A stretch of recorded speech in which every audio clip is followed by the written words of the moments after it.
हमारा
अखिया के सोझा रहेलू तो दिलावा करेला थोड़ी थोड़ी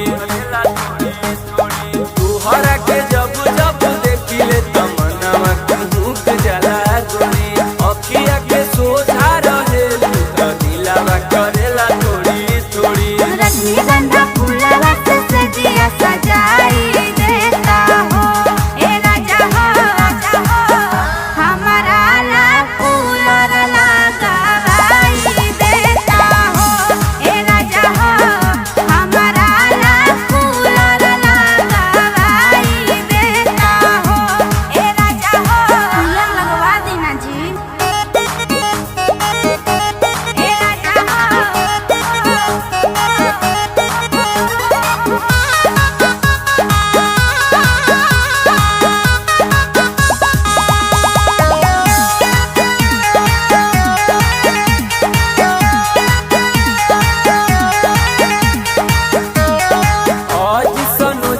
से जान कहे तना तू भलू किसी आई